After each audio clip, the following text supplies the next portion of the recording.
Muito boa tarde, boa noite, boa madrugada para você que acompanha o canal do Apollo. Nós estamos aqui com mais um vídeo. Vamos nos aproveitar aí de uma situação real, uma situação catastrófica, para trazer alguma informação aqui, trazer algumas ideias.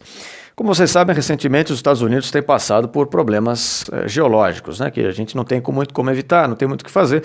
Furacões, terremotos, isso faz parte da história de algumas localidades, e os Estados Unidos é uma delas, né? É muito comum lá que em intervalo de poucos anos, nos verões, sempre tem algum furacão mais forte que destrua cidades, deixa pessoas desabrigadas, sem energia elétrica, aquela coisa toda, uma situação realmente trágica, e esse ano aconteceu isso de novo. E, bem, vez ou outra, outros lugares do mundo também passam por problemas parecidos, e não importa onde isso aconteça, é muito comum. Estou tentando tirar um negócio aqui debaixo da mesa que está me atrapalhando. É muito comum que se levante uma discussão moral acerca da prática de preços de bens básicos, aí, bens mais fundamentais, como água, sabonete, né, roupas, alguns medicamentos, esse tipo de coisa que essas pessoas mais precisam nessas horas. Muitas vezes esses produtos, esses bens ou mesmo serviços chegam até esses lugares nessas circunstâncias mais caros do que o normal. E gera-se esse embate moral de algumas pessoas dizendo que isso é um absurdo, que olha só, as pessoas estão querendo explorar umas às outras, né? O pessoal está querendo se aproveitar da tragédia lá dos outros para obter mais lucro e ganhar mais dinheiro, etc. e tal. E há até quem vá além e queira proibir isso, falando, não, está proibido, vamos regulamentar os preços para que ninguém possa, de fato, então praticar um preço chamado de abusivo nessas regiões durante esses períodos aí catastróficos e tal. Mas a pergunta é, até que ponto isso é realmente eficiente? Até que ponto isso vai te fazer atingir o objetivo que você tem em mente? Qual é o objetivo que você tem em mente quando você propõe esse tipo de coisa? Você está pensando, bem, eu quero ajudar essas pessoas, eu quero que elas fiquem bem, e ok, é muito louvável que você faça isso, mas os meios que você vai propor para deixá-las bem, não adianta você dizer que você propôs o meio para deixá-la bem, se esse meio não deixá-la bem de fato. Ou seja, não adianta você dizer que está fazendo uma coisa se o resultado prático é outra, né? Porque a sua intenção, o universo não se importa muito com o que você acha dele, a realidade não se importa muito com o que você acha dela. Ela tem os seus mecanismos próprios e ela se dá de uma determinada forma. E você goste ou não, você quisesse que fosse assim, quisesse que fosse assado, aí é um problema seu. Será que você querer proibir os preços de se oscilarem, né, nesse tipo de ocasião, será que você está ajudando ou você está atrapalhando? E é isso que nós vamos falar aqui.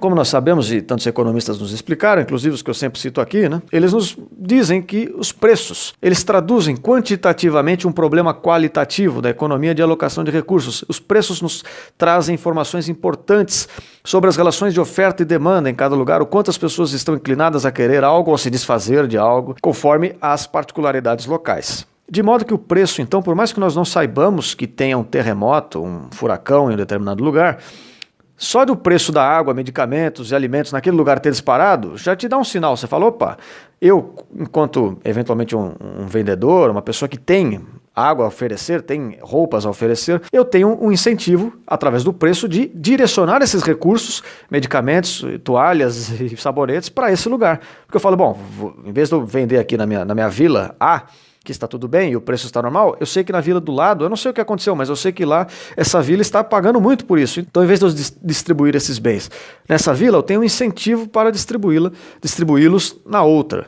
Então, o mecanismo de preços nos ajuda muito a coordenar a alocação de recursos em todo o mercado. Sempre lembrando que mercado somos nós, o composto, o resultado geral de todas as nossas ações individuais, né? Nós enquanto indivíduos agindo, interagindo e trocando entre si uma coisa ou outra, enfim. Eu sei que eu já falei isso aqui 1 milhão de vezes, mas pode ser que tem pessoas que estejam vendo o vídeo pela primeira vez, então aquela coisa, sempre bom avisar, né? Para já evitar que a pessoa fale besteira depois. Então, será que proibindo, controlando os preços, nós estamos ajudando a resolver o problema daquele lugar? Vamos entender uma coisa, se existem pessoas que condenam isso moralmente, e é ok condenar isso moralmente, não tem problema nenhum você dizer que acha errado isso, e de fato achar, né, inclusive, é perfeitamente aceitável. Você querer incentivar as pessoas, inclusive, a praticarem essa ajuda de uma outra forma, também é absolutamente defensável. Ou seja, você diz, olha, pô, você sabe que o pessoal lá está passando por dificuldade, então, pô, dá uma ajuda para os caras, ao invés de cobrar mais, cobra menos, né? Ao invés de cobrar alguma coisa, doe simplesmente e não espere nada em troca, num gesto de caridade mais genuíno possível, né? Pensar assim é extremamente não só ok, como louvável. Realmente, querer ajudar as pessoas, na maior parte do tempo, acaba sendo uma coisa muito benéfica. Porém, se você restringe os preços, você restringe aqueles que vão poder direcionar recursos àquele lugar, recursos que estão faltando naquele lugar, a essas pessoas com bom coração. Se você parar para pensar, né? Então, uma espécie de mecanismo de incentivos, de recompensas, ou eventualmente de punições, que está em jogo. Então, se aplica até alguns estudos microeconômicos, para quem gosta mais dessa área aí, aqui também podem ser aplicados no seguinte sentido. Então, se eu quero ajudar aquelas pessoas e doar alguma coisa, eu posso, né? Não estou impedido. Se eu quiser incentivar outras pessoas a fazerem isso, eu também posso, não estou impedido. Mas se tiver alguma pessoa que genuinamente não tenha condições de ajudar, ou simplesmente até tenha condições, mas não queira, o que também pode ocorrer eventualmente, essa pessoa terá um incentivo a mais para ajudar aquelas pessoas, para fazer com que chegue água, medicamentos, toalhas, sabonetes, etc. naquele lugar. Que é o quê? O preço. Então, por mais que o cara esteja pensando nele próprio, pensando, vou lucrar aqui, vou ganhar um dinheiro. Bem, ao menos estão chegando recursos lá. Ou seja, você está captando os dois públicos, digamos assim. Aqueles que querem ajudar porque querem, porque podem, porque acham isso bonito. Aqueles que querem incentivar os outros a fazerem o mesmo. Aqueles que querem cobrar o preço normal, aqueles que querem cobrar um preço mais baixo para ajudar mesmo. Estão absolutamente aptos e habilitados a continuarem fazendo isso, à medida que eles achem isso necessário e honesto, etc. Mas agora você tem um grupo a mais que vai coordenar recursos para aquele lugar onde esses recursos estão faltando, que são os caras que não queriam ajudar, mas como ali tem uma oportunidade de lucro, ele acaba se inclinando a fazer isso. Então, em vez dele direcionar os recursos para cá, ele direciona para lá. E controlar esse tipo de preço, então, exclui essa segunda hipótese, se vocês perceberem. Se você disser, ninguém vai poder cobrar mais caro do que estava o preço ontem, por exemplo, né?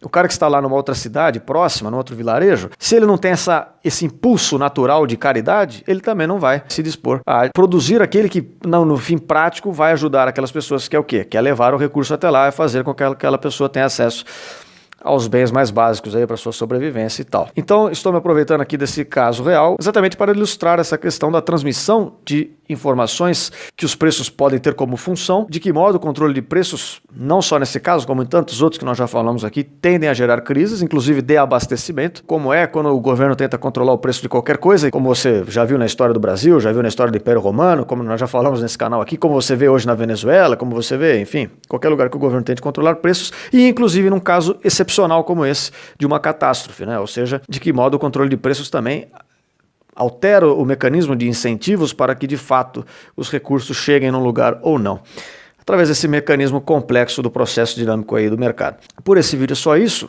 Para quem quiser acompanhar mais vídeos, eu tenho uma página no Facebook, cujo link está aqui na descrição. Você inscreva-se nesse canal também para continuar recebendo os vídeos. Sempre que eu publico um vídeo aqui, eu também publico lá no Facebook. Para quem não vê num lugar, vê em outro, porque o YouTube, às vezes ele entrega meu vídeo, às vezes ele não entrega.